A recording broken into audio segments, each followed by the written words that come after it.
Hello.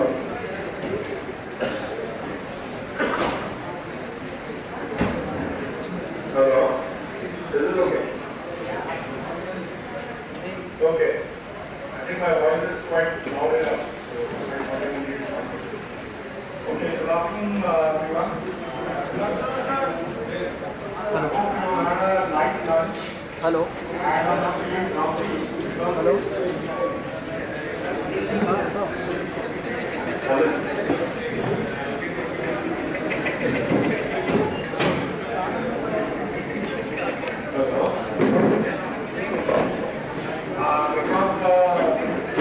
I'm going to have a test to see how many of you are awake. Okay? Right. Before I begin, I think first of all, my sincere thanks to Dr. Vivek Vasekar and ESIT management for giving me this opportunity to talk about my thoughts on industry academia partnerships. Also, thank you to all the dignitaries with whom I have interacted. And to this vibrant student community. Who I see over here?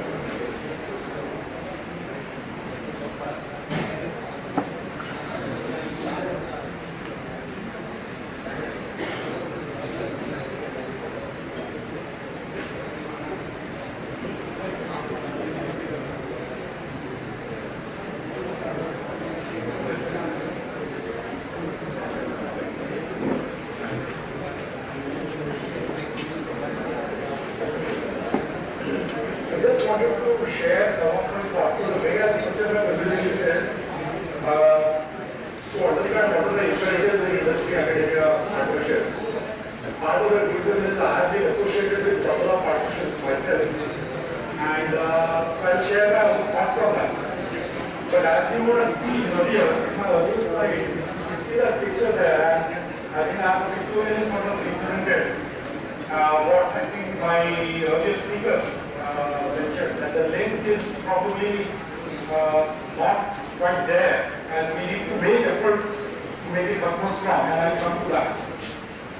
So I was talking about my own experiences with collaborative partnerships, what further needs to be done here, my own thoughts, as well as describing two examples, specific examples of what the collaboration was.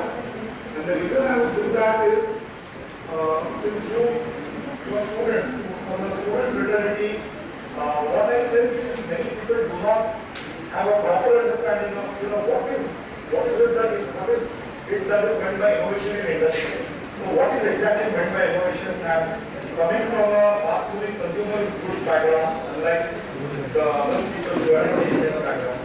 So I try to give you a sense, and maybe that can explain to you, or maybe that will register in your mind. How is it that with your existing knowledge of chemical engineering or chemistry, technology is applied to products which get considered commercial products and which are there in the market?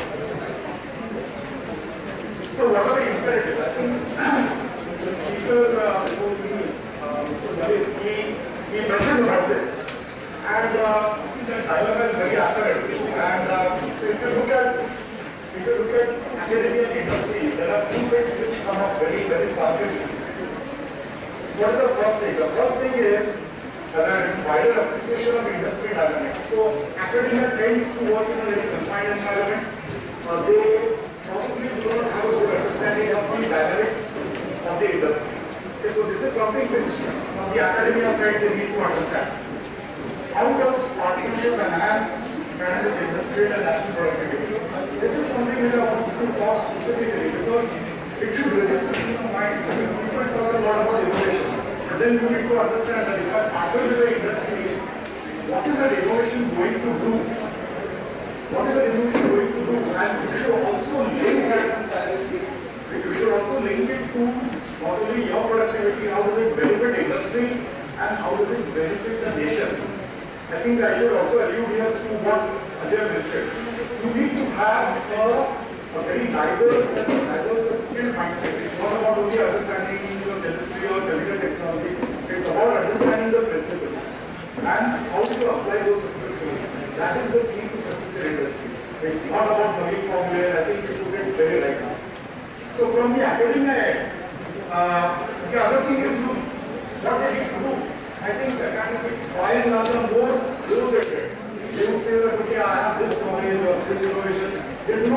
share. I think that doesn't complement for partnerships.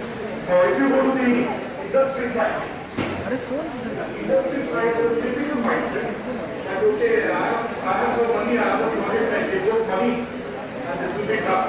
This will be done by researchers at PSI. So that mind shift from equating resources to money actually share. So I will get the data for that. So what I'm trying to tell you is, it's not only about funding, it's also about getting involved. And I've seen in many instances where they give the money, but they are not individually involved in the project. So what happens is it goes to academia, it goes to the professor and students, but they are not able to channelize or understand it right. Partner identification and strong engagement with academia. Industry also needs to understand whom to partner with. So you need to understand where is the core expertise line, who will be able to bring your solution. That identification is very important. It's not only about money. And then there is this internal problem of publication versus patent trade-off. Because industry is going after publication, right? Because that is how you are being assessed. Academia. Industry doesn't care too much unless that patent has, provides enough value to their business. So these are some dilemmas. Academia has their own sets of values and industry, and there needs to be a trade-off. I think what Mr. Kumar mentioned about the intersection is essentially this: you need to be on the bench, okay, and you need to straddle both fronts in order to make this collaboration more successful. Now the question is, has this collaborative effort been successful? The answer, if I look at the global scenario, yes, there have been success stories, and many stories as such. If you look at partnerships which impact both teaching and learning, there are four cases. Partnerships which develop new partner streams, partnerships which rethink the role of the research university, partnerships that are not strategic. So if you were to have a holistic view around the globe, how the industry academia partnerships have been successful, the answer would be partially yes, but not to the extent that we desire. That is why I showed you my link. The chain is slightly broken. But yes, there are success stories. We still need to work on the model. We still need to be more engaged, more deeply engaged, more deeply understand. Okay, three fundamental questions which come to my mind. Okay, is this should be understood by both academia and industry that what is our shared understanding of innovation? How can we significantly improve knowledge transfer between academia and industry? And what metrics researchers in academia and industry? These are the three fundamental questions which now if I were to ask you what do you define as an innovation? Can any of you tell me? What would you define as innovation? Please don't get to the standard things to do. What is an innovation?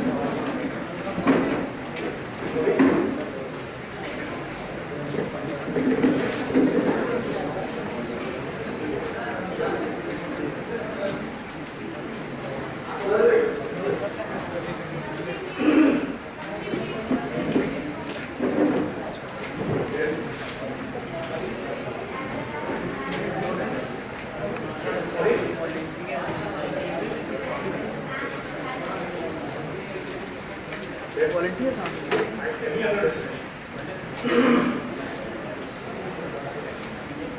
and is innovation only of one type or is it of several types? Is innovation only product innovation? Can there be market innovation? Can there be HR innovation? What's your understanding? The reason I'm asking this is because this is a fundamental question. You need to understand academia and industry need to have a shared understanding of the innovation. What is the role of academia? What is the role of industry? Unless this is understood and appreciated, people become a critic. Anyway, let's come back to the case. Is the implementation of a new significantly improved product, either we are good on a service or a process, a new marketing method or a new organization method in business, workplace, etc. Which means innovation is something which actually embraces a wide range, not restricted in any sense. What are the types of innovation?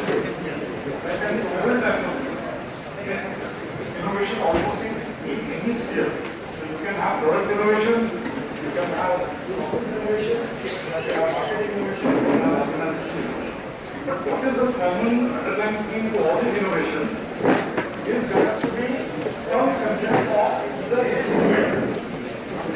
Either improvement or significant jump or significant jump. So to give you an example, look at the iPhone.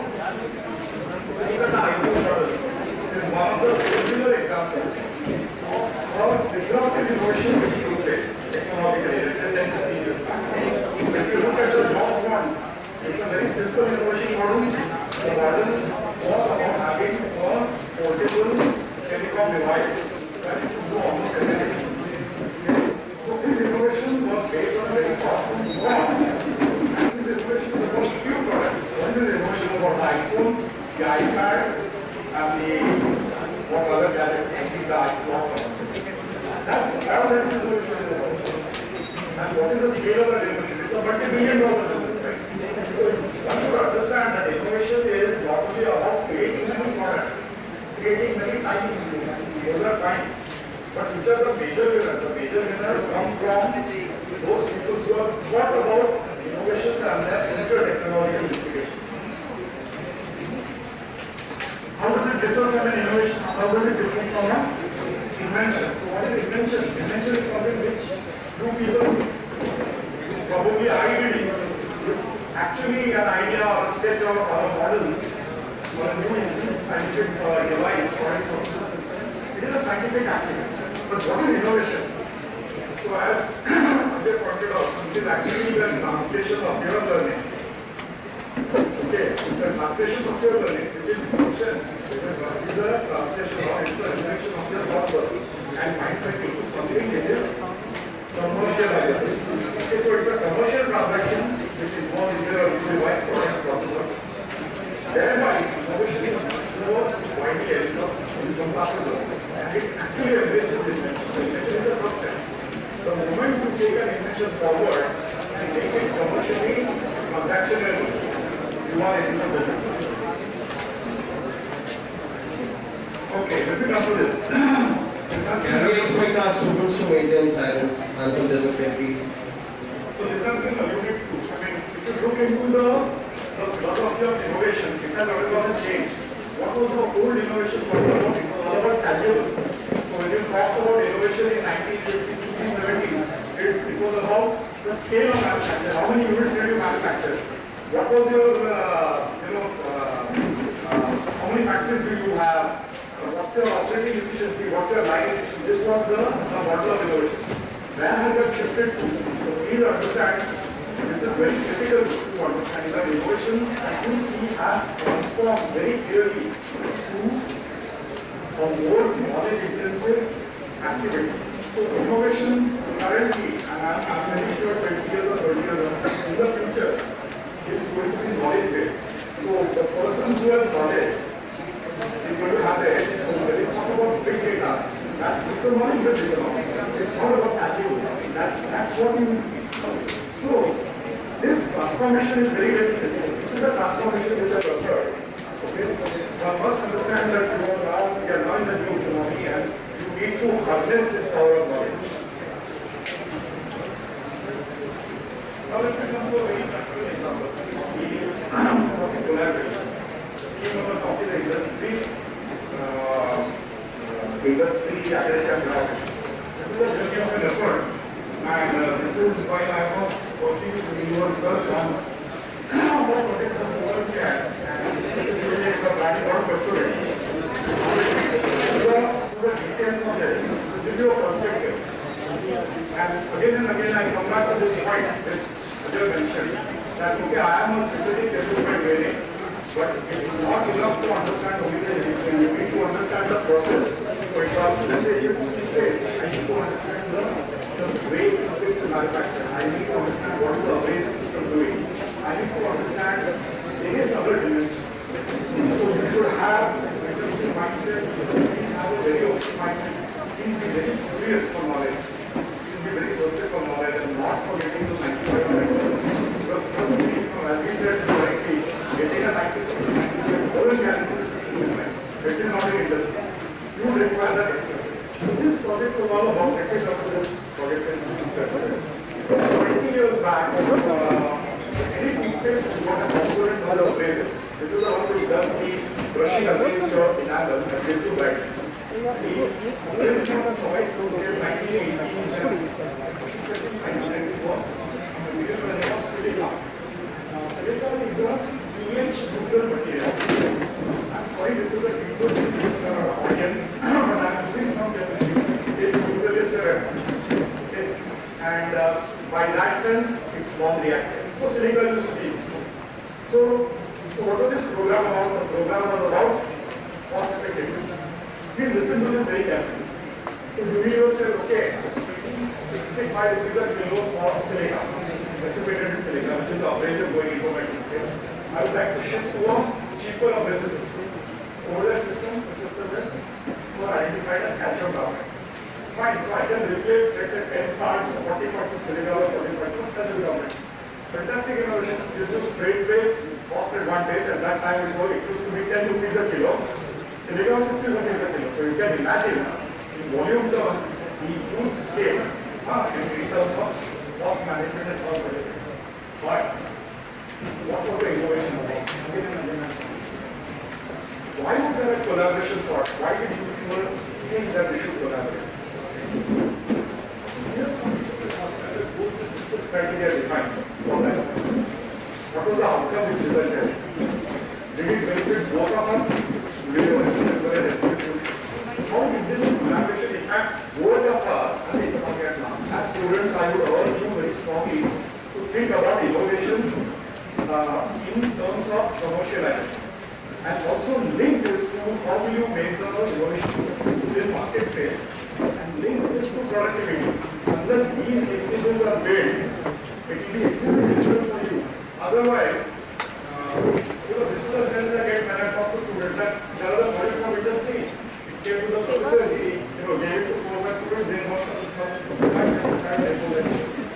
completely lost the essence of the they're not even connected. That's why I spoke of a much more deeper engagement between industry and academia. To the extent, industry needs to go to academia, spend time, explain to them that this is a problem. So these are some of the questions which actually we had to address. Now, I told you this. I have described to you the objective of the exercise. So, what was the driver of the innovation? Why was this innovation sought forward? Cost was the driver. I told you about the cost. It was a straight 50 or 55 rupees a kilogram. What are you doing? Essentially, you are switching an abrasive system from a neutral silica to calcium carbonate, which is alkaline, oxidate, right? But what is the challenge? The challenge there is consumers are used to silica-based toothpaste, and what is very important in the FMCG industry, asking consumers to eat a bar soap or laundry, especially toothpaste, is consumer sensorials. Consumers will not tell you, but in certain ways, consumer exciting or direct questioning, they will tell you whether they like the product or they don't like. What they are referring to is the actual sensorials while they are with it. And what are the issues with the chalk-based toothpaste? When you use it, your mouth will feel dry because it's an astringent. Second point, calcium carbonate has got some solubility. Okay, so that calcium can actually interact with fluoride. If you know in toothpaste there is a fluoride agent which is used to fight caries. So it will interact with fluoride. It will drop out as calcium fluoride because of low solubility product, and so you don't get 1000 ppm which is there. So how do you address that problem? How do you address astringency? How do you address issues of chalk not being compatible with various flavors? There are some flavors which it hydrolyzes, it's a base hydrolysis. So you can't, for example, sterilize oil or vitamin in a chalk paste. How does it interact with the germ chelator? So these are pertinent questions. It's not about substitution, you want to understand it. And in this context, the collaboration was sought. So these are the issues which are to be countered. How do you upgrade this chalky feeling? It's not about replacing 40 parts silica or 40 parts calcium. How to upgrade? So what you need is an innovation which is on cost terms really effective, but on functional terms at least equivalent to a silica-based toothpaste or even better. Forget about better because that is a very daunting problem. it has to be actually equivalent to the sensorials of a silica. That's a pretty tough problem because calcium carbonate, as I told you, high pH, chalkiness and astringency, which makes your mouth dry. So how can we prevent the interaction, as I told you, between fluoride and this thing? Why? Because calcium carbonate has some solubility. It has a 1 ppm solubility. So free calcium goes around in the face, looks at fluoride, drops down as calcium chloride, looks at your germ kill, maybe reacts with that. With flavor, there is an interaction. So this reactivity in a very composite matrix is what was tried to be understood with NCL. And in specific, we try to understand the flavor interactions. So we made the choices, and as I told you, it's also imperative that you select the right partner. Okay, and NCL Pune, as you know, has got a very distinguished history of working with industry. They have a very solid understanding of materials. And that is the reason amongst all the institutes we chose, NCL Pune as the preferred partner. Now, what was the approach which was adopted? So, what did we do? What did I do specifically?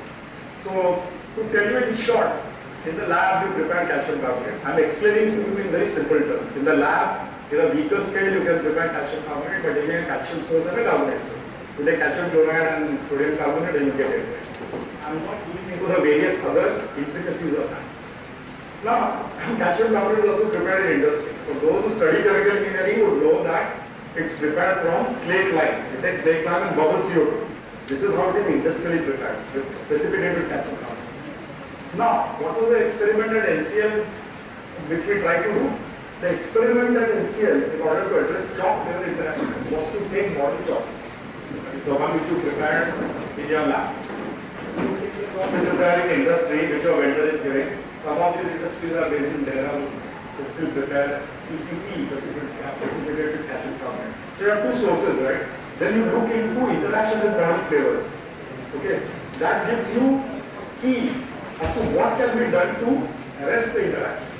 Then use this knowledge which you are going to find through industrial manufacturing. So if you have got that learning, what can you do back end in industry to obviate this? Okay, to obviate this interaction with let's say with the flavor or with the fluoride. So as I told you, calcium, to give you an example, calcium would react with fluoride. So one of the thought is, can I coat it with something? Can I have a capsule of let's say a food grade polymer around the calcium carbonate particle that would prevent calcium from coming out? So likewise, what would I do with the flavor? So in order to understand that, we need to understand what is the sort of material which the vendor is giving me. What sort of calcium carbonate is it giving? So this is what I call, this is the application of chemistry to a technology problem. And this is the mindset which needs to be.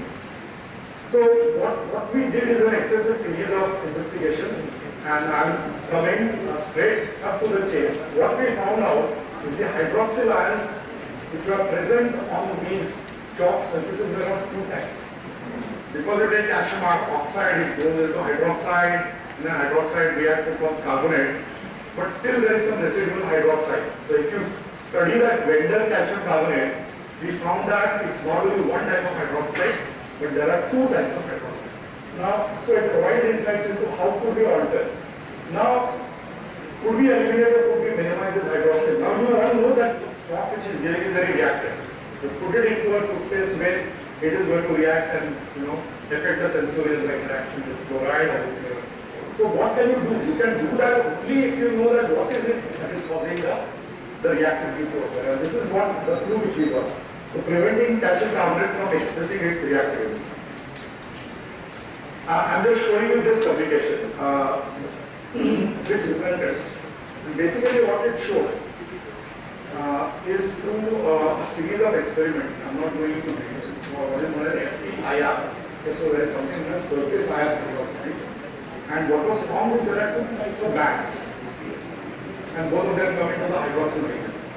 So what it tells you is that two types of hydroxyls one of them is a reactive hydroxyl. How do you know what is a reactive hydroxyl? So if you heat it, and there are experiments later, you will find one band will go down. So did it give you a clue that okay, if that fellow from the factory from Dehradun is giving me calcium carbonate, what do I need to do to arrest it? Probably I need to heat it prior to putting it into. So while I can't disclose you much, but I'm saying this gives us a clue as to what should be done next. So let's revisit. It was a program and all those simple questions. Now let's go back. Because we ourselves did not have expertise. We did a lot of experiments in understanding reactivity. We did a lot of experiments of chalk with flavor, which I have not described here. What were the goals? Our goals are very clear. Can you tell us why is this reactivity occurring? And can you tell us with granularity that this is the reason? Was that better? What are the outcomes? So this is something which the publication which I showed you in materials chemistry and all that. It was more from a chemistry angle, but it afforded us a different sort of understanding. It told us what was responsibility and what method back end. Right? How did this knowledge? Universal and NCL benefited because that's a research institution. They want money from Unilever. Unilever benefited because we got the understanding. Not only that, we took it further, we translated that into a commercial product. And you see that in the marketplace right now. So this is what I call as translating the knowledge to technology. Both of us actually benefited. Both technological pursuits and academic pursuits were right.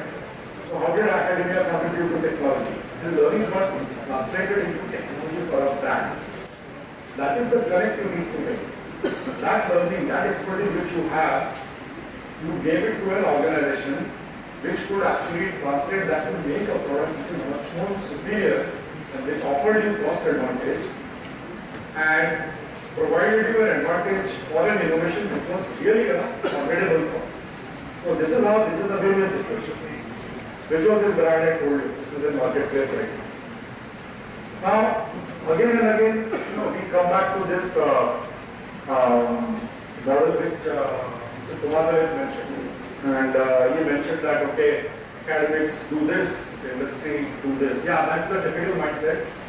But I have a slightly different view.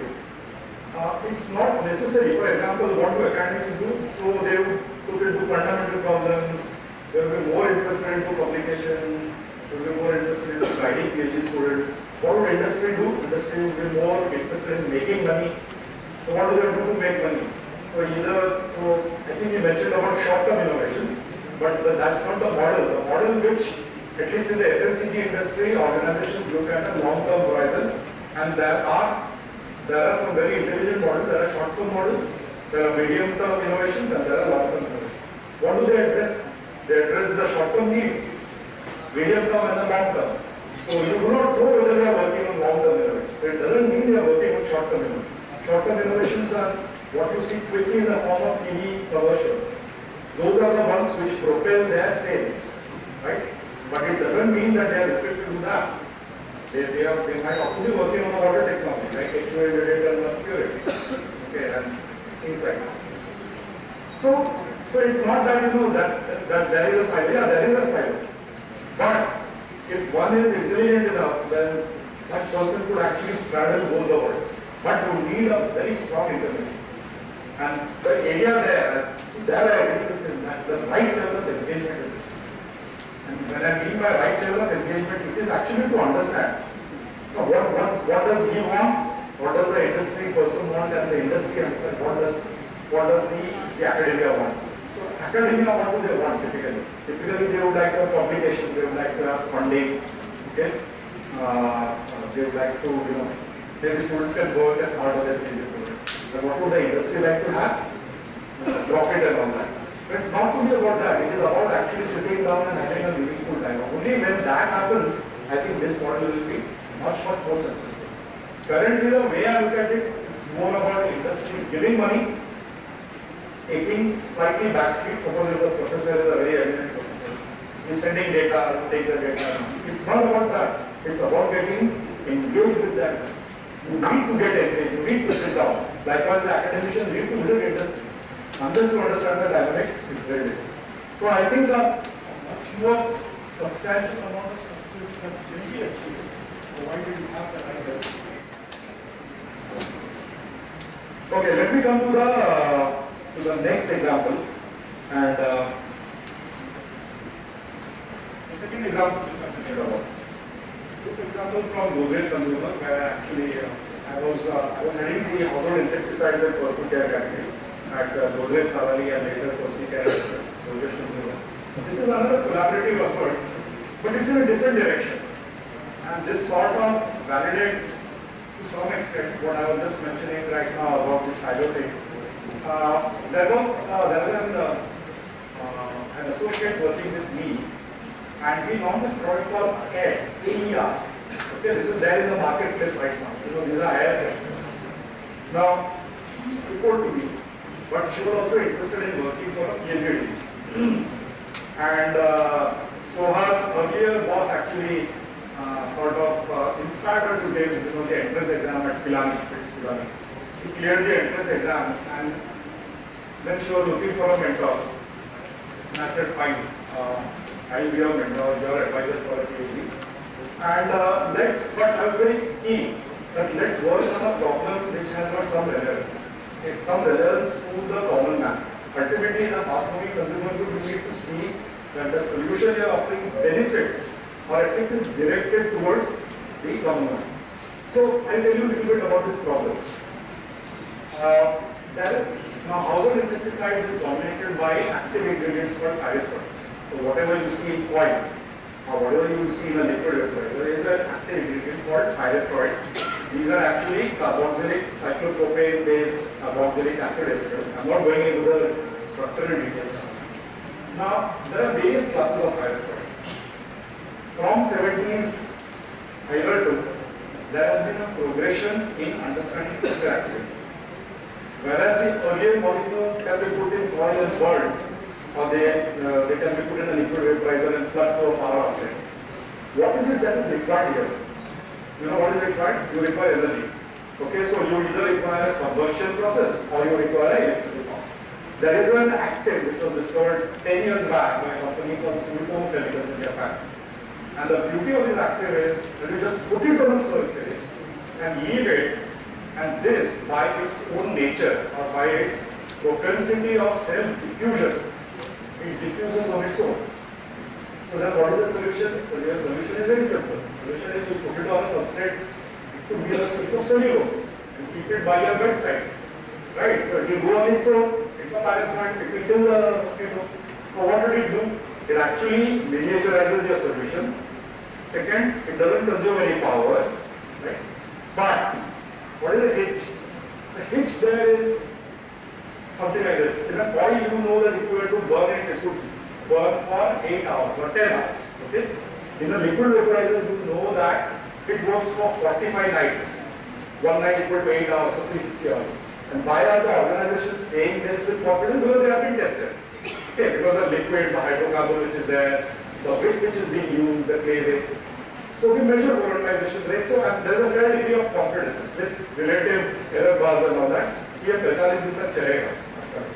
The problem with this technology is, what if I have this, the particular active mode metafiltrate coated on a cellulose surface, and actually this is a product which we use to manufacture in Pondicherry and sell it to Malaysia, Serali, Malaysia. This was a commercial product. Incidentally, this active is not registered in India. These are governed by very tight laws of insecticide board. So that you don't have a product till now. But maybe it might come 2 or 3 years down the line. The problem is I give the consumer this product. How will he or she know where is it ending? You don't have any control on what is known classically as end of life. Okay, there is no end of life indicator. Right? Whereas in a liquidator, you know that when it's in the morning I have to shut it off. Okay, in an advanced like device, which again I will come to on the innovation part, if people want to know. It was all about, using the device to control the rate of. In the morning, you shut it off. For a while is very simple. And why are we talking about this? We are talking about this because if I have a product and this molecule has a higher vapor pressure than other pyrethroids, what is it that you don't have control on? You do not have control on external variables. You do not have control on wind velocity. You do not have control on RH. You do not have control on temperature. And there are various other external environmental factors. Given that scenario, what is the degree of confidence you will have to tell to the consumer that this will last for 15 minutes? You cannot. what it will require is then to probably do some modeling to try and understand what will be the life of this product given conditions. So you give, like what is typically done in math, you use boundary conditions and then how will it impact. But the problem is much more complex. Temperature, you all know, even intuitively you can say that higher temperature the volatilization will be faster. But is temperature also connected to some other parameters? So it was an intriguing problem, and I told my colleague, let's use this as a problem for your creativity. Okay, I have described to you everything in entirety. Okay. The beauty about this compound, which I didn't share, is what happened in pyrethroid technology as it advanced is earlier pyrethroid loading used to be higher. So to give you a simple example, if you would have required 1 gram in a liquidator, this metoclopramide would be maybe 0.05, 50 milligrams. So it was like 1/20th the loading of the earlier pyrethroid. But then what was the downside? The downside was Sumitomo used to charge to a bomb. So when they launched it, it was 1 lakh rupees. Okay, simple, because it was safe, relatively safe, it was much more efficacious. The amount of loading which you are making is really less, right? But then the costs are high. Where do the costs come from? When you have scale.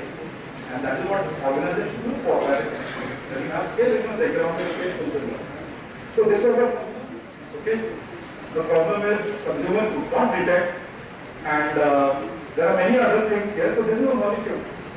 For people who are from chemistry, maybe they can understand this part, which is the cyclopropane, alkyl part, and the carboxylic acid. And then you have aromatic fluoro. I'm just showing you this not to show that you could publish. It's a completely different thing. I worked in conjunction with Professor Rajdeep Bandyopadhyay at IIT Bombay Chemical Engineering, and I told Rajdeep that, hey, look, what we need to understand is in standard conditions. So I told Reena that what you need to do is prepare a cellulose. So what we did essentially in the university, we looked at various surfaces, polymer surfaces. So you look into polyethylene, you look into polypropylene, you look into Teflon, you look into cellulose. You put the same amount of loading, you have a measurable surface area, and try and understand volatilization under different conditions. Try and understand which is a parameter which dominates volatilization. Okay. So this is one of the publications where you have to publish in not in a chemistry, but there is a pesticide journal. It is published by Indian Agricultural Research Institute. So how is the release of metoclopramide in different matrices? So that gave us a clue. And one of the clues which we got is that this was also clearly dependent on the exposed surface area. So higher the surface area, so how do you add surface area? Can you have ridges and ridges? Doing this. So these are some of the facts which came to us. Okay? What this essentially proves, this is just an abstract that cross self-diffusion on various polymeric loading. What was the knowledge which was gained?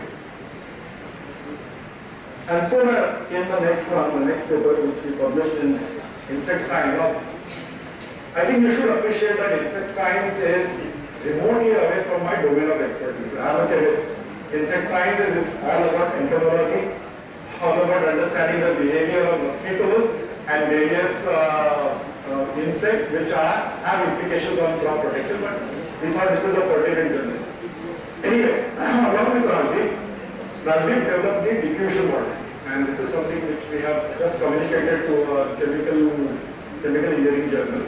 The diffusion model actually comes out with an algorithm which helps you quantitate to some fair measure the longevity of your product. If you key in the parameters, if you give the bounds of temperature, give the bounds of pH, give the bounds of your surface area and things like that, it gives you some indication. I would not say it's a very robust model.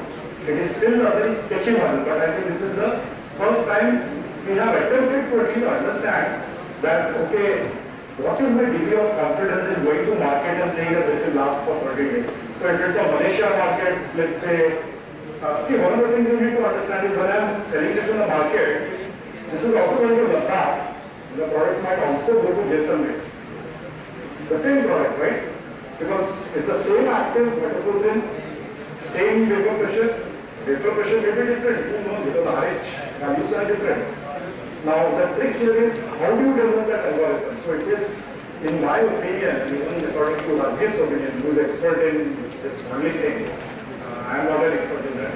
It's quite intricate because some of these factors are probably intercorrelated. But anyways, we could come to a solution. And then I come to what did it achieve? So this is another example of a collaboration, right? Still hasn't resulted into a commercial product. Yeah, we used to sell this product earlier to Serali Malaysia when Godrej Serali was there. Of course now Serali, Godrej and Serali they are no longer there. But we could not mention with confidence of the fact that this will last. Here is an attempt which I could do just because my colleague, who worked on air fresheners, which is solely responsible for air development, was this problem. And I chose this problem because I could see the implication of this. So why is this has not really translated into a commercial innovation? Maybe 2 years down the line we will see this product. But what did it achieve actually? So to address, this was a problem on understanding diffusion, right? Your question very well. It led to the development of a diffusion model, which has been developed. A more robust model could be built allowing better handle on end of life. As I said, the model which has been built is still sketchy. Okay, and it doesn't give you a very accurate. It allows industry potentially to customize solutions for consumer benefit. If you know that this works for 15 nights or that this works for this, you could have a 50-night solution. You could also have a 30-night solution, or you could have a 45-night solution. If you know what parameters you need to play in, is it only surface area that I told you, or is it only porosity? There are things like that. We also investigated porosity, contact angle, and all those things.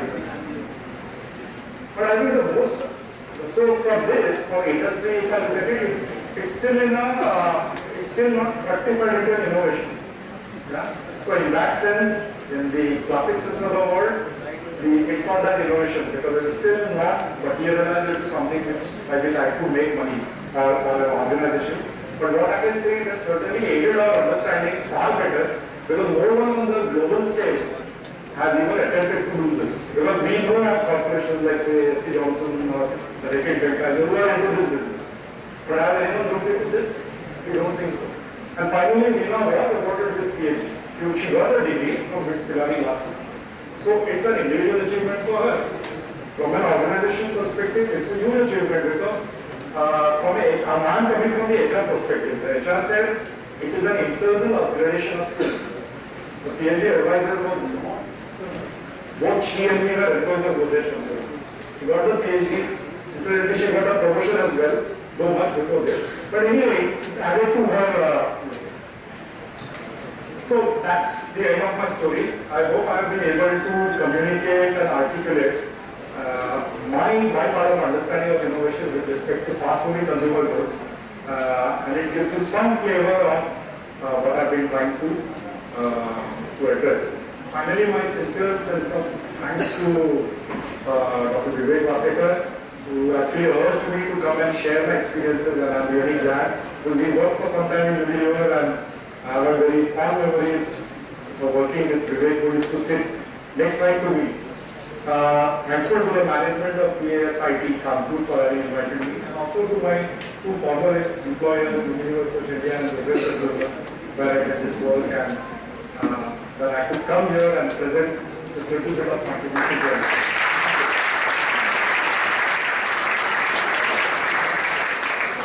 Any questions? I'll be happy to answer.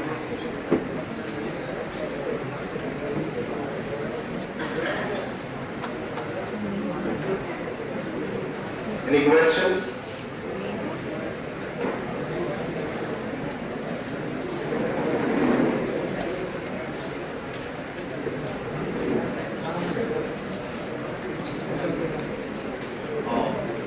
With your presentation,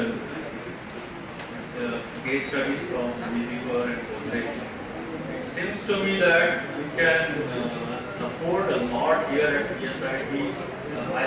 We have pharmacy department, and we'll be looking to therapeutic side of any product that we have come up so far. There's a lot that we can build, especially looking from the scheme as the medium for drug delivery. Right. For example, that is another side. You know about it. And you have done a lot of mentoring also. Possibly you can do the similar kind of activity or much more, for example, like product development by sitting across and with the I think, yeah, what Vivek has mentioned is a very topical point, and let me come straight to the point what he is trying to indicate. There is one very fundamental problem which everyone is, I should say, still grappling to understand, and the issue concerns skill lightning. As simple as that, and Vivek is aware of that. I think you work on pairs technology for a long time. There is a promise of brands and of creams and of lotions which say that you apply this, it has vitamin B3. This vitamin B3 is now I'm telling you it's hydrophilic, it's water loving, it is also water. But then the question is, if you look into stratum corneum, this is hydrophobic. Okay. See, this is one of the advantages because being a chemist, I actually studied skin biology. And there was a program on understanding what is known in pharmacy as transdermal delivery. I'm sure who are here in pharmaceutics would appreciate that. But how does transdermal delivery happen if it happens at all? So if you are talking of skin lightening through, let's say, for example, Fair and Lovely or Fair and Handsome or whatever, which has a skin lightening agent called niacinamide. Now why do you say it makes your skin fair? Because what you did is, you did clever in vitro experiments in your lab to show that melanogenesis, which is the biosynthetic pathway for melanin, which is responsible for pigmentation, is suppressed and inhibited. But in vitro doesn't answer in vivo, right? Because in vitro is in the petri dish, and in vivo is right here. So when you're saying you apply the skin, you become fairer. When I try to go and speak to consumer, because that is what I always love talking to consumer and getting their feeling. They say we don't believe it actually. We don't believe that we become fair. But still, you look into the market scenario, the Fair and Lovely is a 1,500 crore brand. And you still believe it doesn't work. Forget that. The question is, what Vivek is saying is right. Has anyone understood this? If you're saying that niacinamide it works as a melanogenesis agent. You have in vitro cell biology data. Can you prove it in vivo? And through transdermal drug delivery design, you could address this problem. Currently, from whatever little I know, people have used variety of techniques, including radio labeling and pressure labeling on that hydrogen and all that. The problem there is, the moment it enters, if it enters, I am not very clear because we have done a variety of experiments using genetic skin as a surrogate to human technology. The problem is the moment it enters, there are a variety of enzymatic processes which come into play. How do you know it's not getting hydrolyzed? How will you know what is the pathway? Is it there or is it getting split or hydrolyzed? So is it becoming nicotinic acid? So to that extent, the study involves actual study of not only skin permeation but also collecting urine samples. And that is how it was done actually to measure what is the amount of nicotine. That shows you an enzymatic hydrolytic. So I still think that, if you have to understand how can a water-rich compound enter the stratum corneum which is hydrophobic, that still defeats us. There are many pathways, people talk about shunt pathway and this and that. But really it is still intriguing and I would love to collaborate. So that is one aspect, and the second aspect is we are also interested in looking into some rural initiatives. Some products, consumer food products, which are really applicable to the rural food.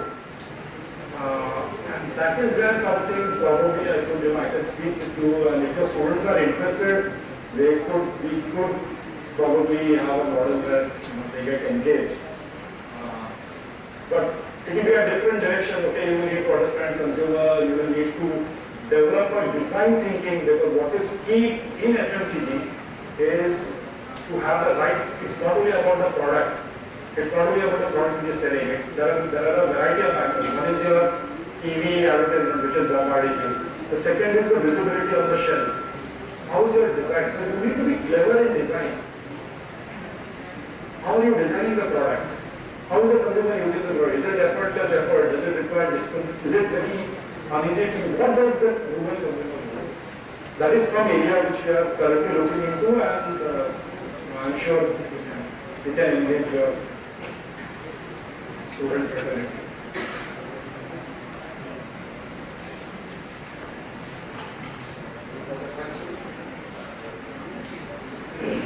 Thank you so much, sir.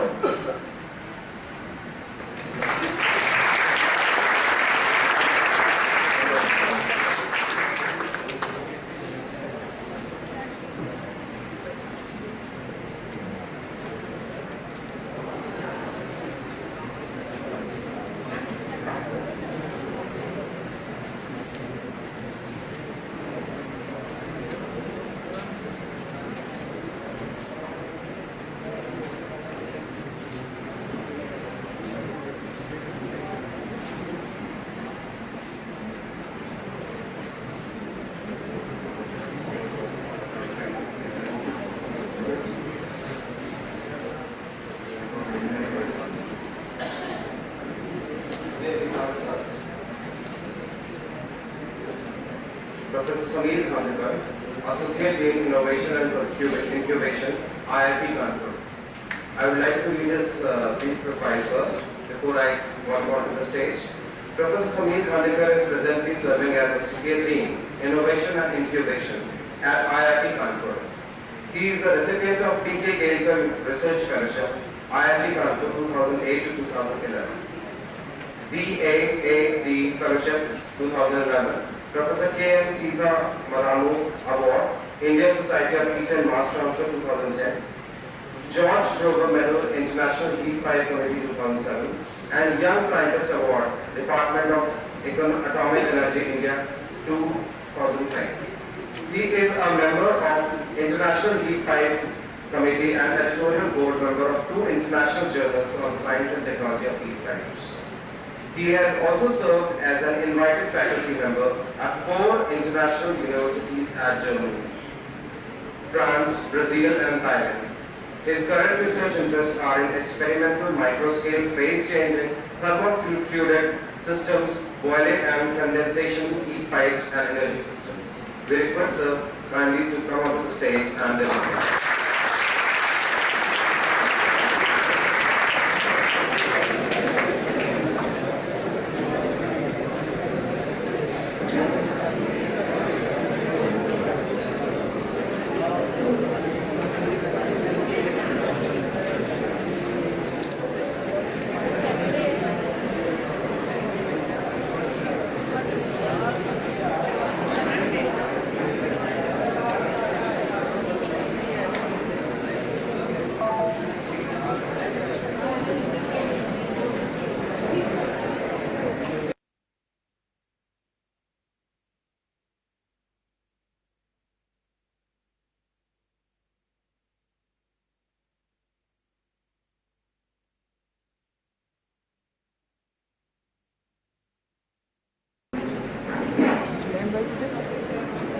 Stand by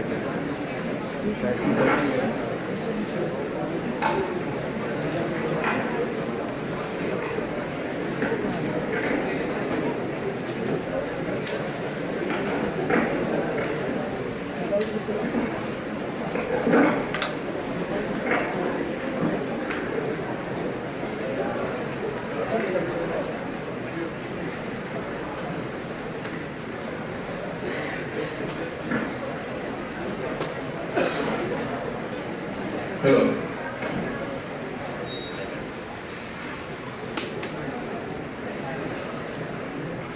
So, good afternoon, everybody. It's a pleasure to be here. In fact, I have gone through this street several times while traveling outside Kanpur, and I always used to see this place, but I never had a chance to actually come. So, thanks, Vivek, for inviting me. It's a beautiful campus, and we had a 42-degree ride in the campus. It was very nice. The ambience is very homely because the architecture here is more or less similar to the architecture of what we have at IIT Kanpur with open brick walls and things like that. So.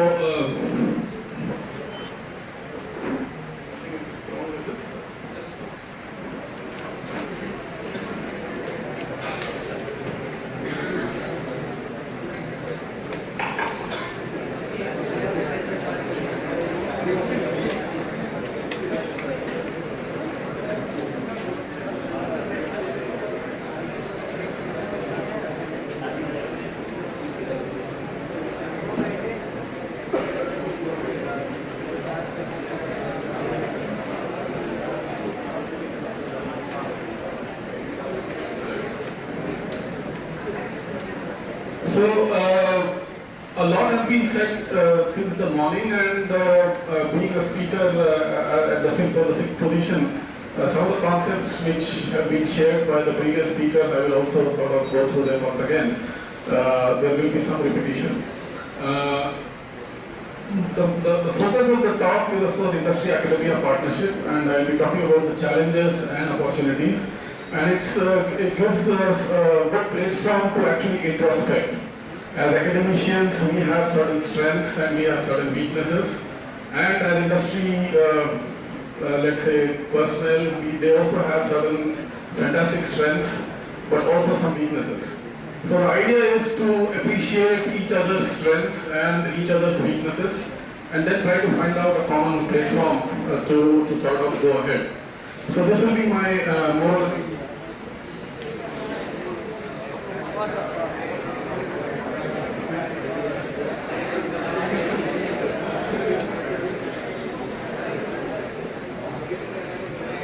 Okay, I don't know what makes it stop, and it's Microsoft. So, the PH. Yeah, so please settle down. So essentially what I'm going to do is we'll talk about the need statement, the academia collaboration, the issues which we face, and the challenges and opportunities which we have right now, and some action items which can be put forward from the perspective of an academic institution, for example. And of course, I will also give a brief overview of some IIT Kanpur initiatives which we are taking, and then we'll try to conclude. Now, what I'm going to tell you is slightly different than a couple of slides will be slightly different than what we have been talking in the morning. I'm trying to give you a perspective why everybody suddenly started talking about industry-academia interaction and this and that. It's going on from many, many years outside the country, and now we are talking about it. So what has changed, okay? So what has really changed is that the world order has changed, okay? And we are on a crossroads right now as a country, okay? You see, we used to be labeled as a poor country, third world region, and things like that. If somebody tells me that today, I'm going to feel insulted, isn't it? Are we third world? No, but there are a lot of first world things which we do not have. Okay, and that is exactly why all these churning and brainstorming is going on, wherein how to move for Sony. How many of you know this BRICS? How many of you know BRICS? Yeah, so almost more than half of the audience knows what is BRICS. So if you see, there has been a change, you know, there are mature market economies which are indicated in a certain color there, for example. There are transitional economies, okay, for example, Russia, okay, or the former USSR, for example. And then there are emerging economies, okay. And we are now at the crossroads of an emerging economy, okay. We are no more poor third world country in any case, okay. If you see the growth rate of Europe, for example, it hardly touches 1%. Sometimes it is also, negative growth is being seen in many European countries. And we are now hovering around, let's say, 7% or 6.5% from another estimate. So, what is going to change in the next 20 years or 30 years is that there is going to be a paradigm shift in the way we use energy.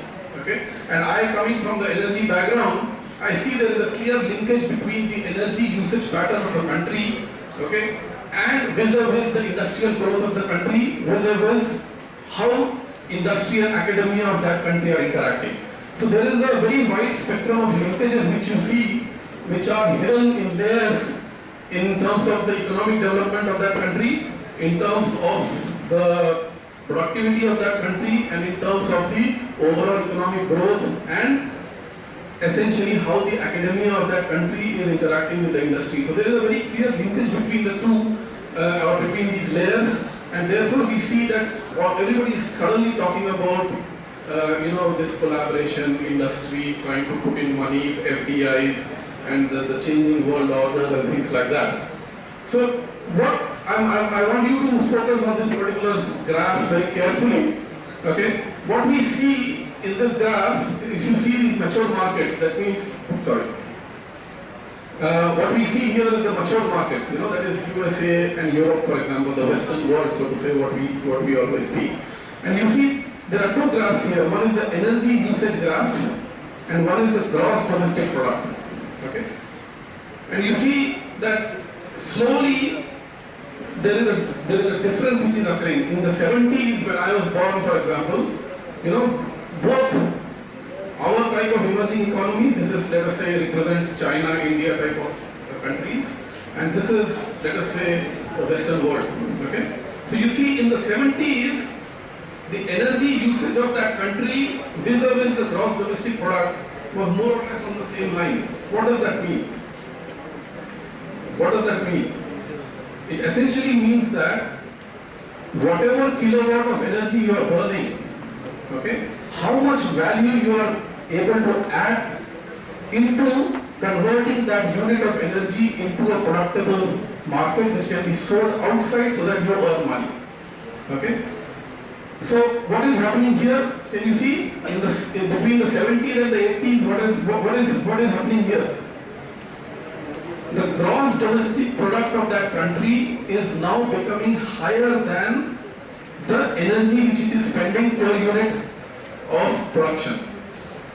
It doesn't mean that the energy production has gone down. The energy production and the energy utilization, everything has gone up. But then what has changed now? What has changed? What is the difference which you see? 1 kilowatt energy को अगर मैं हाथ बढ़ता रहूँगा ऐसे, अगर मैं हाथ घिसता रहूँगा, हाथ पे हाथ बढ़ता रहूँगा, तो 1 kilowatt energy मैं खत्म कर सकता हूँ. Is it not? I can finish off that energy. What will be the gross domestic product out of that? Zero. It will be probably negative. Isn't it? I'll spend some money and drinking off my hands. Okay, they'll burn off. Is it not? So what does that mean? What does that mean? It means that these countries started spending that energy more efficiently. That means they started adding value to the product. Is it not? What is this? This is plastic. Okay, what is the cost of this plastic? Less than 2 rupees. Isn't it? So if you see the actual thing which has gone into this is hardly anything. But what is the cost of this in the market? 1,200 rupees. Okay? So the energy spent in making this is adding value to this product. So the same plastic is now being sold in 1,500 rupees. Okay? So this is where the transformation in the society starts happening. That means now the industry or the human population of that country starts using the energy in such a manner that for every unit spent, they do value addition so that the amount of profit which they are making by selling it to the outside world increases. Okay? And this started happening in the mature markets, you see, somewhere in the 70s and the 80s. And what happens to our type of economies? When is this? Can you see this? The change here? What is the year here? Something like 2000, 1995, 2000. So these two graphs, they started diverting from each other. That means the ratio of the gross domestic product to the energy spent, okay, it started becoming wider and wider in the favor of the nation. And see the projections now. See the projections. Now how do you sustain these productions? How you sustain these projections? Okay, so this requires a lot of thinking, okay, on all the stakeholders, and academia is a big stakeholder because at the end of the day, the skill which is imparted to you people to go in the market, in the industry, so that you become managers of spending that per unit energy to increase value to the product. Okay, that skill has to come here in your 4-year period. Unless that skill is imparted by academia, they are not going to convert into industry leaders who are sitting here, who actually are doing this business of converting per unit energy by adding so much value to it that their GDP increases, that their profits increases.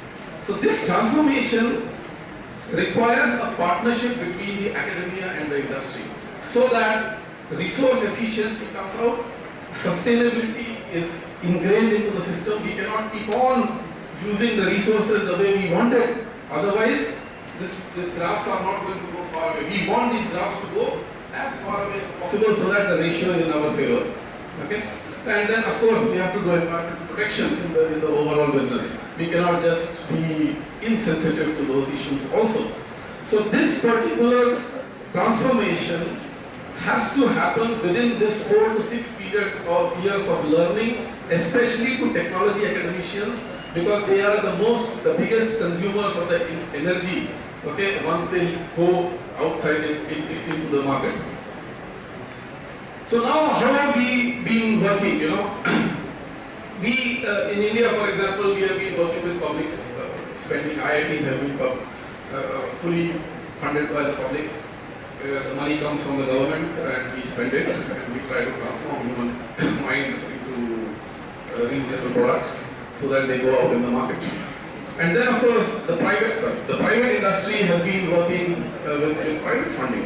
Okay, and they have been running companies for many years, and now, of course, entrepreneurship is increasing, the markets opened up, foreign people are coming in, and there is a lot of public private funding which is coming in.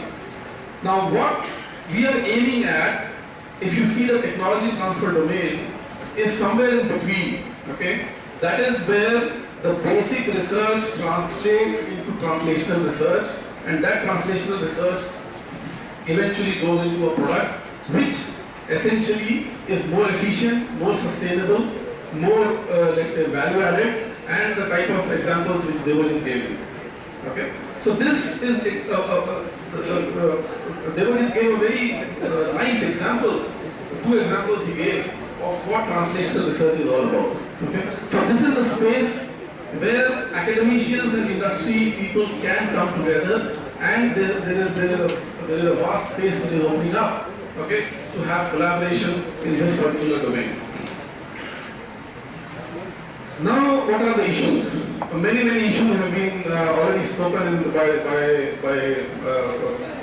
the speakers who have come before me. Okay. One thing is, the industry and academia, they don't mix well. Okay, this is something which we all feel. There is always this, uncomfort, this thing as soon as industry people come, and the campus in IIT Kanpur, even today, there is a sort of mindset, okay, which is how to deal with them. Okay, so this is natural. It's like oil and water, And Vivek is an expert in how to mix oil and water. He's been working on surfactants for many years, so he knows how to mix oil and water, and this is probably his initiative.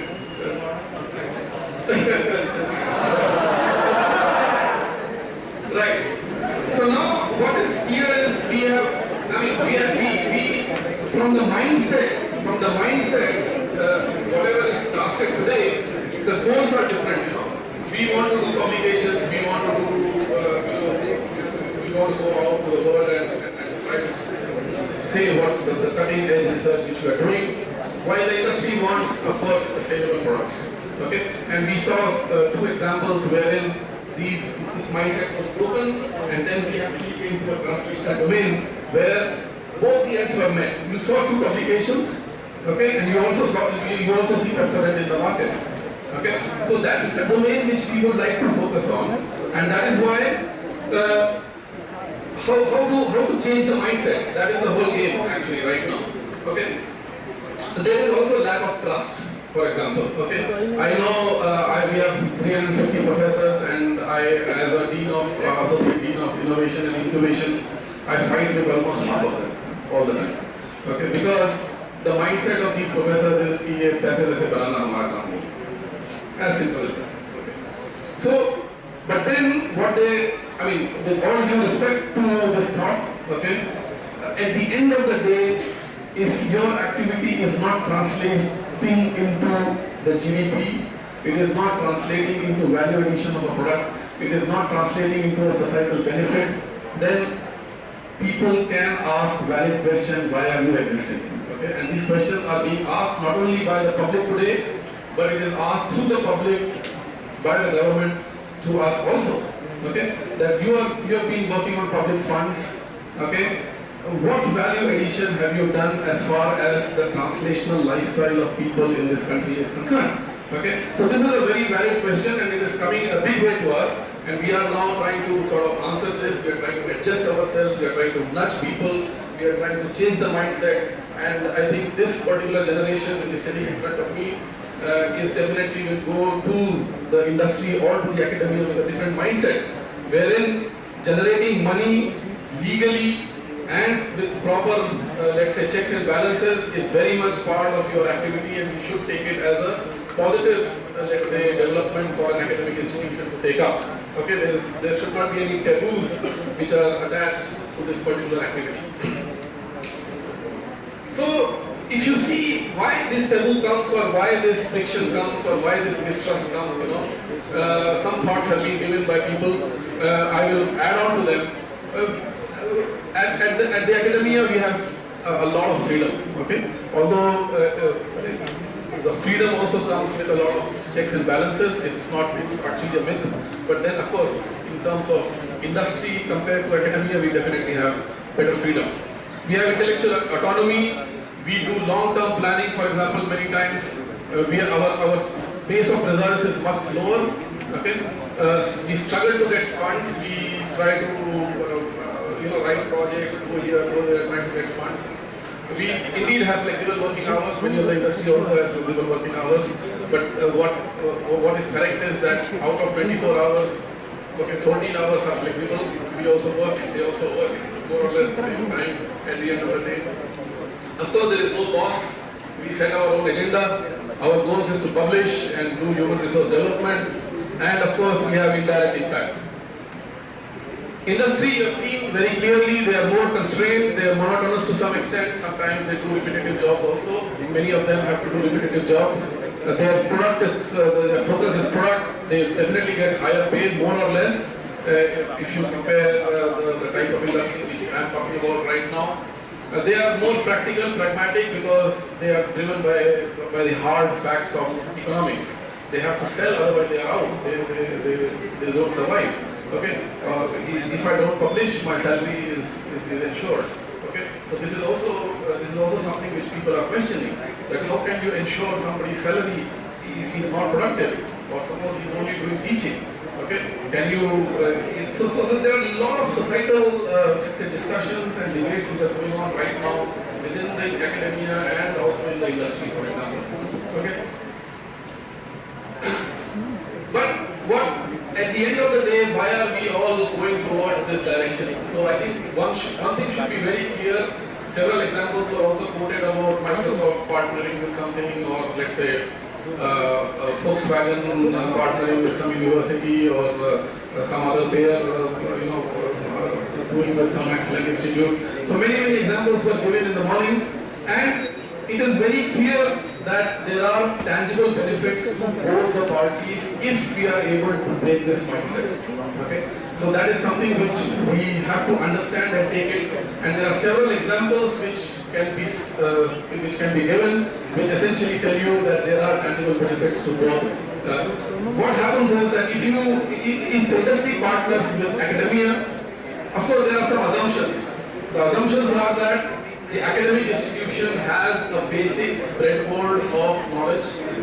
There is enough human resource available with the academic institution which is driven, okay, and which is ready to do such type of projects. Because many times there are academicians who are not ready to do this. That is another problem. Okay, so we have to break this mindset wherein mera kaam keval padhana hai. If that mindset is broken, then I think, because the thing is that you cannot become a good teacher unless you are doing some research, whether it is academic, whether it is fundamental, or whether it is translational. You have to have external inputs to your teaching, and your let's say lecture notes are dynamic in nature. It is not that you have lecture notes which are prepared 20 years back and the same damn Euler equation and the heat transfer theories being taught with some yellow pages. And if people are doing it, as students you have the right to protest. Okay, I can standing here I can tell you, please make the life of your professors difficult by asking them questions. Okay, you have all the time today to ask these questions. Don't make them sit idle. If they are not doing research, tell them to do research. It is, you are the customers here, okay? And you have the right to come up to the stage and say that my services are below standard, okay? I'm paying for it. Please come up to the standard. And that standard will only come if they do research, okay?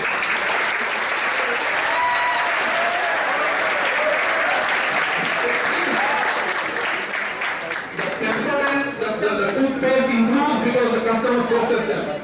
Okay? And the teaching will improve if you force them to do that. If you are mute spectators and you just take whatever is given to you, you will get yellow pages. वो पीले वाले टुकड़े हो जाते हैं, ऐसे वाले जो झिल्ली हो जाती है उसमें वो नोट्स धो के चला जाता है. That should not happen. You understand? And as a customer, you must demand quality, and that must come from within the system. Okay? So coming to the benefits to the academia, a lot of inspiration, motivation and mutual appreciation can come if you work together. The professors they become aware of the trends, they get exposed, the faculty get exposed very quickly, you know. You have industrial challenges, intellectual capital builds up, your career opportunities for students grows with industry interaction, funding for research, that improves, your life improves as a teacher. Definitely, today with a lot of industrial projects which I do, my life is much better, much more comfortable than many of the people who do not do such type of work.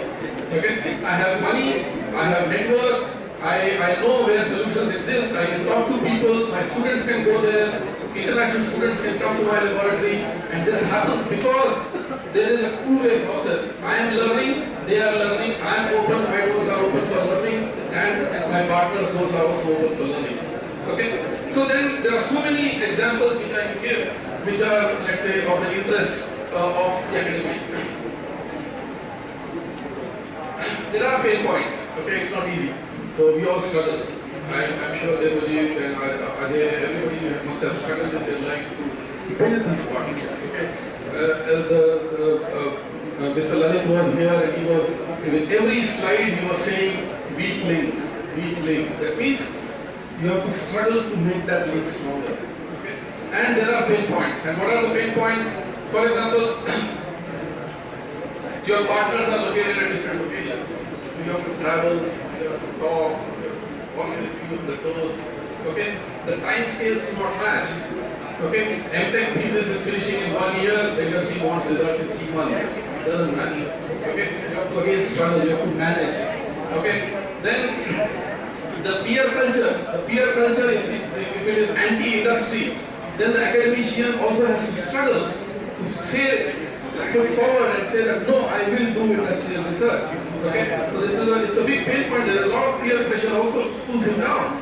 Okay, and that needs to be tackled. The management in which the academician works, that management also has to be completely on board. If the management is not on board, okay, whatever little he wants to do will be pulled back. Okay? And then if he is given three and a half, let us say, courses to teach, it is impossible for him to do any industrial research. Okay? Or impossible to do any other research.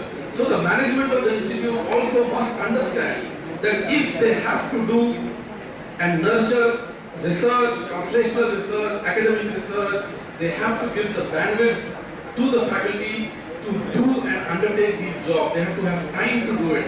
Otherwise, in such situations, we can just keep on talking about it. People can come, they can get PhDs, they can come, they can spend some nice time here, and this will remain as an academic activity without any output. We have spent a lot of kilowatts of energy today.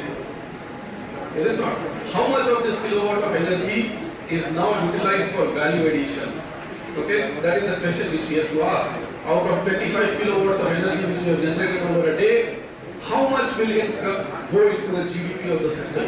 How much will we translate into an industrial product coming here and the management accepting it to do it with full vigor?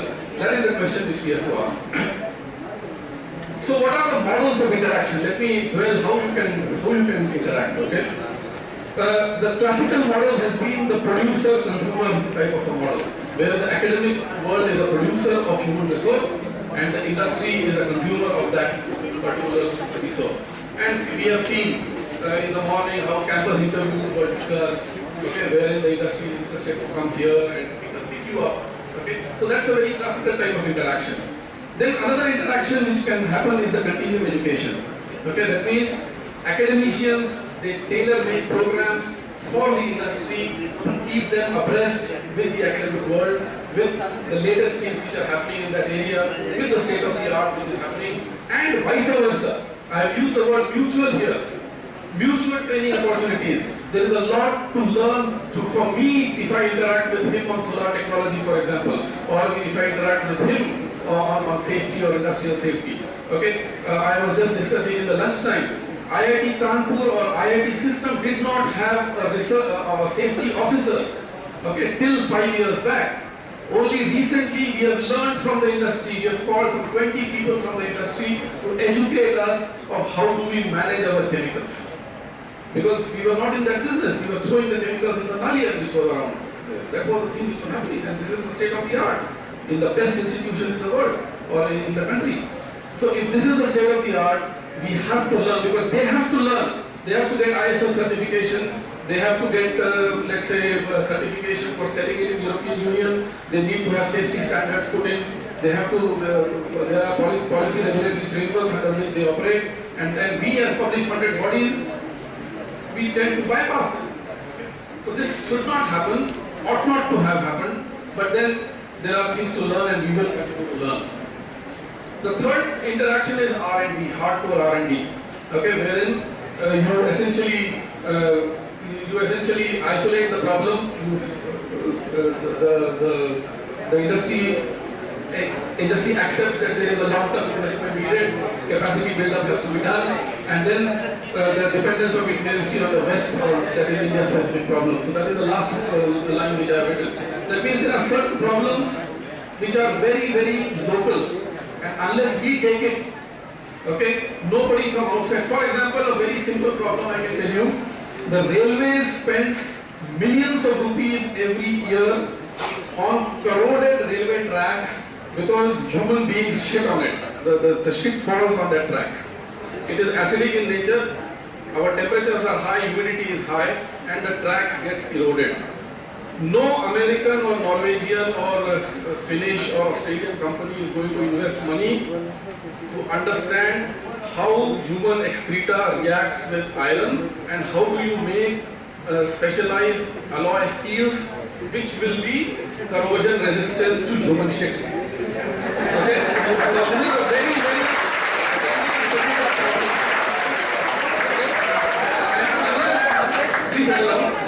unless we solve it, unless we take it up, okay?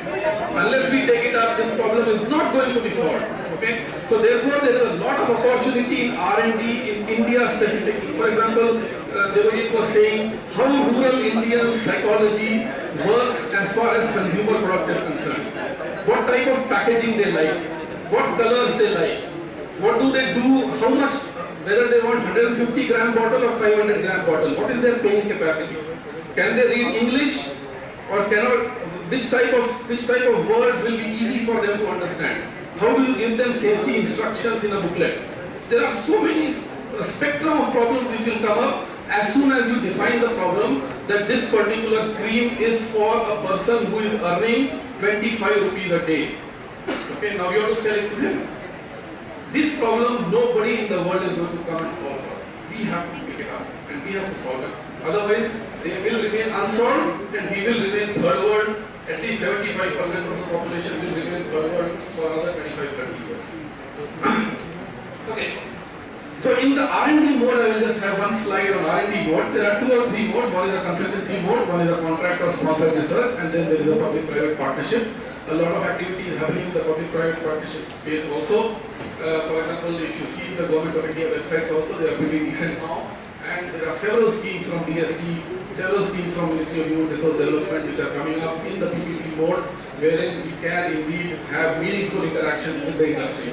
And the industry also puts in upfront some money, and there is a very nice partnership frameworks which are, I can give you one example, which is, for example, the Uchchatar Avishkar Yojana, which has been announced and we are now partnering into it. So some recommendations, okay, for successful collaboration. we have to openly discuss the intended benefits, requirements and risk. If you keep things with you, if your cards are close to you, these partnerships don't work. The trust is the first thing. You have to believe. You have to put your mind into an organization and then start interacting with people there. The success comes by people-to-people interaction. It doesn't come on a detailed project report or a super detailed project report. That project report doesn't give you success. The Devojit and Khandekar, when they understand each other, then only diffusion problem is solved. Otherwise, he can think of whatever he wants, I can think of, the problem will not exist. Okay? So therefore, you have to have trust.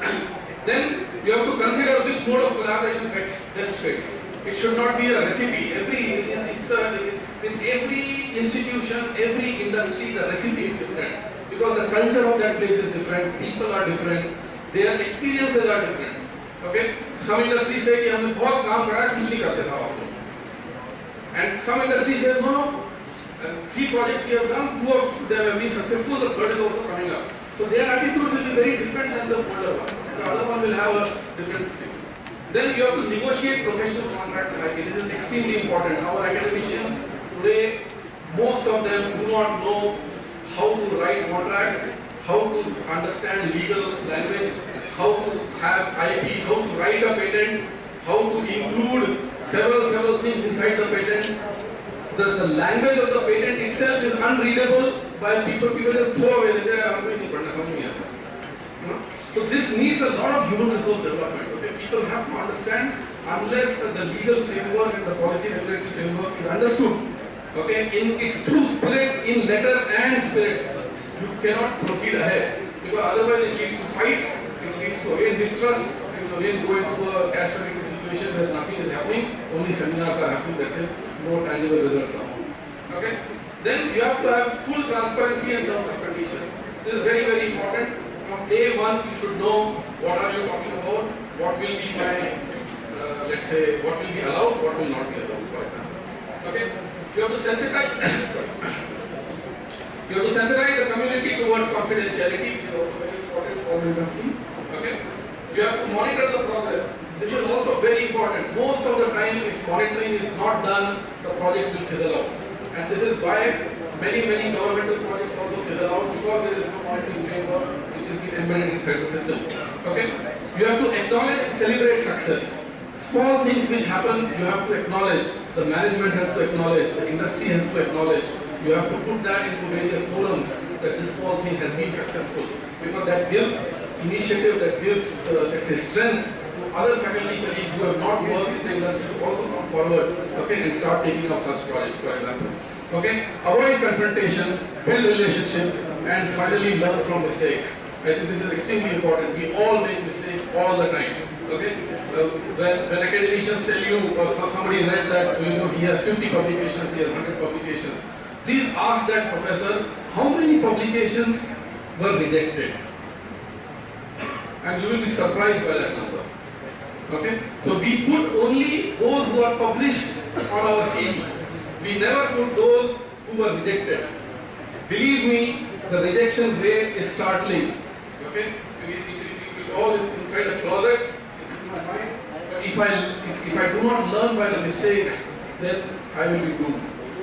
So people make mistakes, which is part of life. Failure, the way you take it, okay, is also a very big psychological barrier in which how you start doing new things. Okay, so people who are entrepreneurs and who are faculty entrepreneurs who want to take new things, they must understand that they will fail.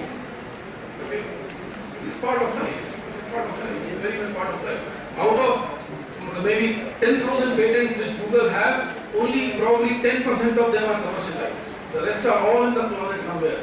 They were not successful. Some of them were successful, some of them were not tried out. Okay? But it doesn't stop Google to keep inventing. Okay? So that is where you have to understand. Okay. What should academicians learn?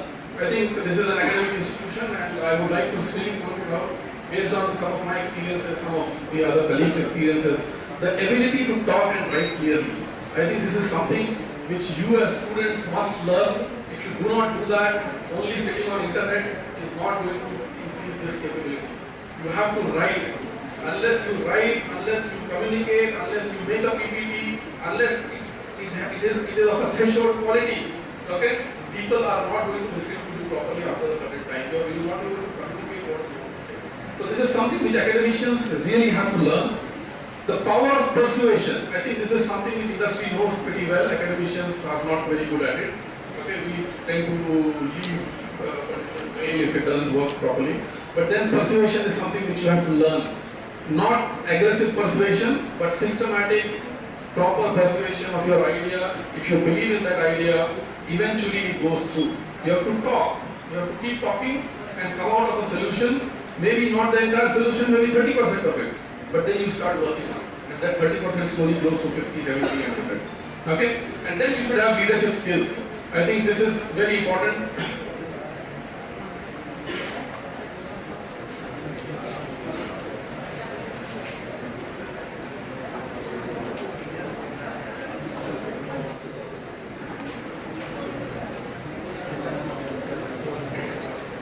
Okay. So now what are the action items to take home? I know that collaboration is good. I don't do anything further. Okay? This is not the state of affairs which you would like to do. Okay? Everybody knows collaboration is good. Let us accept it. If we have accepted it, what do we do next? Okay? So enough of thinking and action is needed. So what can be done? For example, both parties, the senior management should buy in. That is very, very important. Okay? Unless the senior management buys in the idea that we should collaborate, things don't work. Because at the end of the day, the lower level researcher is very excited, but as soon as he puts a proposal to his officer, the officer says, no, this doesn't work, don't do it. Okay? So that is something which needs to be done. Identify a single point of contact. Every academic institution should have a single point of contact at least, so that the industry knows how to contact, how to come in, how to know that institute, how to know and this person should be a very well-trained person. He should know the institute, okay, in and out, so that he knows the strengths as well as the weaknesses. He's not bombastic when he talks to the industry, and he's not very conservative also. He's somewhere in between, so that slowly he negotiates, so that industry comes and starts talking to the people. Okay, create a dedicated team. There has to be a dedicated team. Okay, single man cannot handle this. It's too much of a work. It's too diverse, and you have to have a nice knitted team which will sort of do this job. Okay, then you can have dating agents, for example. How do you make these people meet? Okay, you have to have some dating sites, something has to be done. Okay, so the alumni who work in the industry, they are very good agents for dating. Okay, and you can use the alumni, and for example, IITs regularly use their alumni network in a big way. Okay, for this particular match to happen. Okay, then you can have cafe clubs, student industry platform, interaction cells, create incubation ecosystem, and that is what we have done in IIT Kanpur. And going beyond incubation, we would like to go into the research path domain, and I will have a couple of slides only to talk about it. I will not go into the Uttar Pradesh thing, so I will directly come to what we are doing in the space of incubation, for example. So these two things I will quickly tell you and then wind up. The first thing which we have done is that in about 2004 we started an incubation center that was supported by CIPI, and right now we are incubating about 32 companies approximately.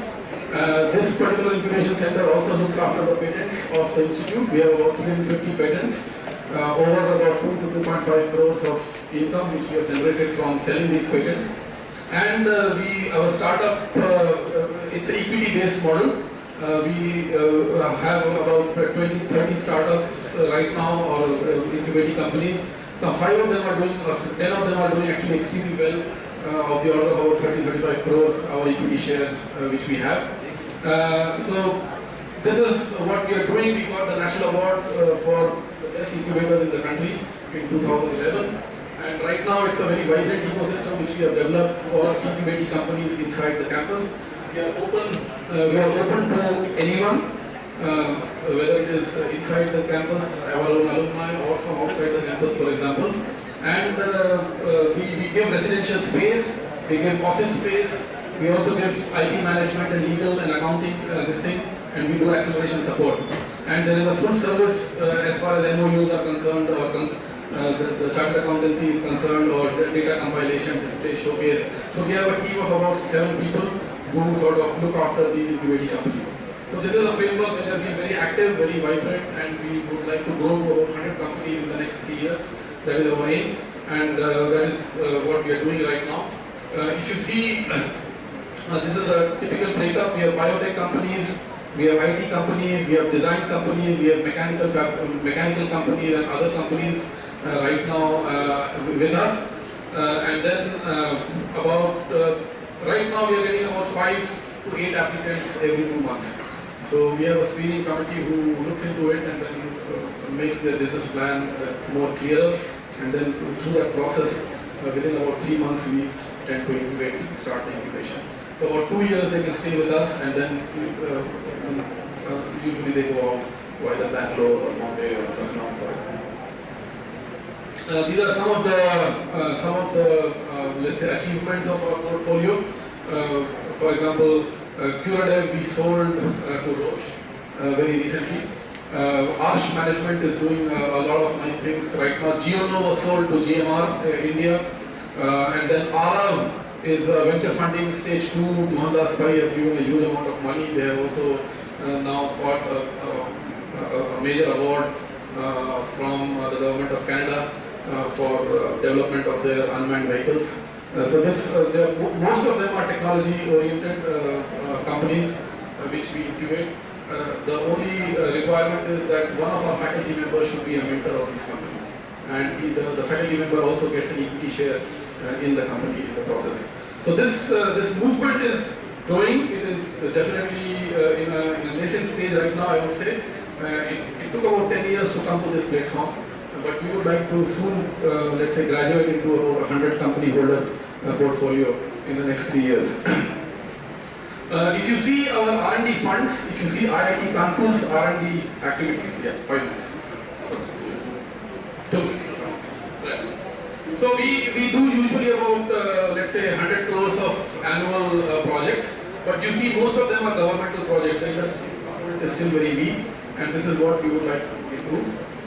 These are some of the partners in the industry. And the last slide which we are going to show is that now we are moving into about 22 meters square of research park, where we will invite private companies to start their research centers on rental basis, start using our facilities, characterization facilities, and the entire student ecosystem, so that they can work very closely with each other inside the campus. So that is what we are now going towards. So to summarize, we are in the heart of UP. We are gifted with unique locational features, I think. This is true for PSIT, this is true for IIT Kanpur, it's the same, more or less. We have a very large and young workforce, and then we would like to go into large-scale industrial R&D also. And there is a unique opportunity which exists at this moment of time, because the government is supporting, the financial institutions are doing reasonably all right, the outside FDI is coming, and the mood is changing, I would say. Slowly but surely, the mood is definitely changing. Okay, so with this, I would like to thank you with a cartoon which essentially summarizes what we would like to do. Okay, so if we work together, we can reap the benefits. Thank you very much.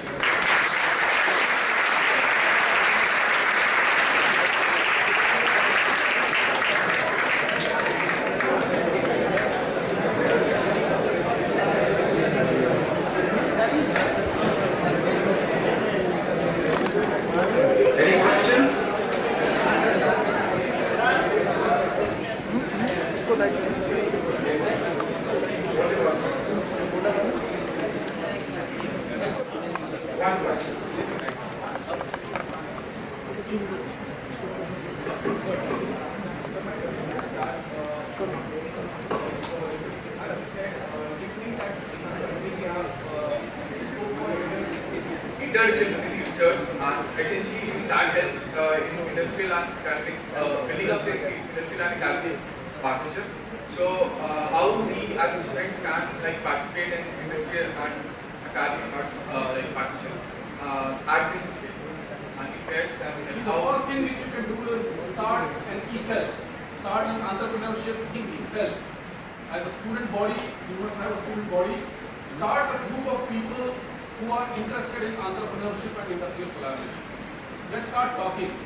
Okay? And then as the forum has already been there, Dr. Vasekar is here, and the idea is there is enormous amount of industry around Kanpur. And it's not that you have to go to Boeing or Jaguar or something only to learn. Okay? Even if you go across to Panti, there are several ancillary industries wherein you will see things which you have not seen in your life, which you will learn things which you have not learned. Okay? So you can always start small. Okay? You don't have to go to Microsoft all the time to learn something new. Okay? You can do it right around here in this domain. So I think start a small cell which starts talking about these things and educating the student community that these things are important. I think once you accept it, things will move forward.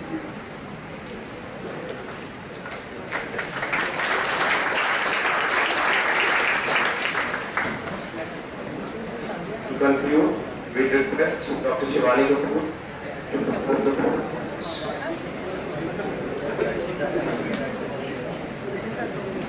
Before I propose the vote of thanks, sir, this is just reporting that we are very soon coming up with the ESL. We are already working on it, and within next 15 days it will be launched. So.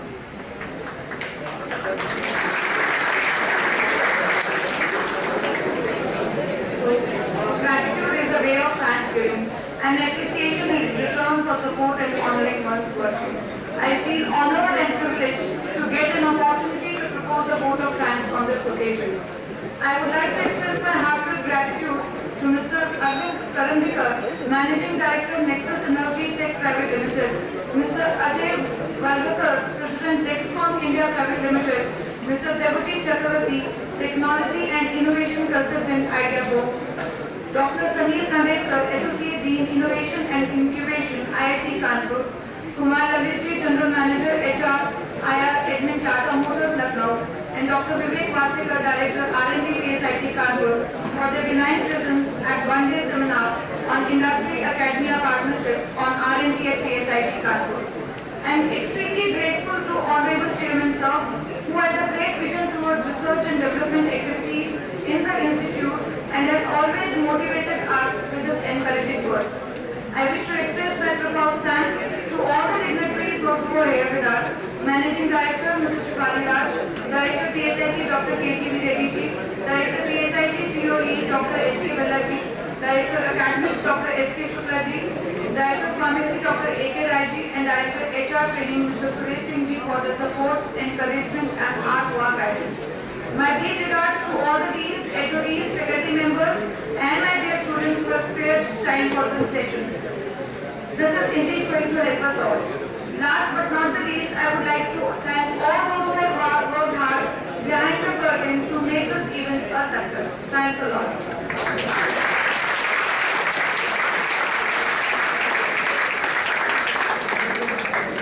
It has been a session of learning.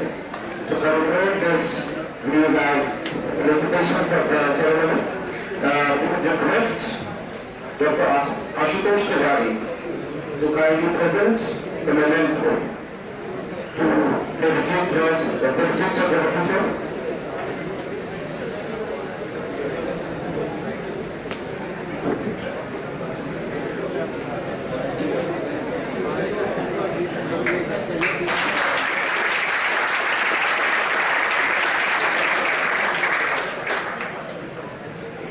We would request Dr. Ramchandra sir to kindly President Samir sir.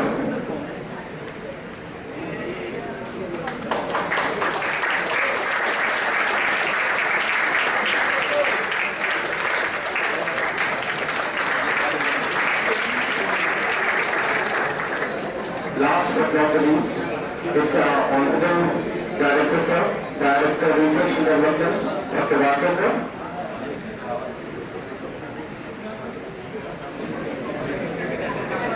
Kindly come and felicitate, sir.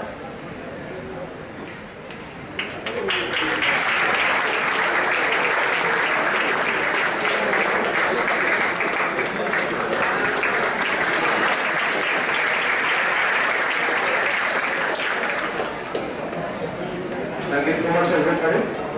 Before we wind up, we are going to have a photo session. The photo session is in front of the admin. Well pushed. So we request you all to kindly collect them. The dignitaries to be escorted by the students. And rest of the students from this, please ensure that after the photograph session, please ensure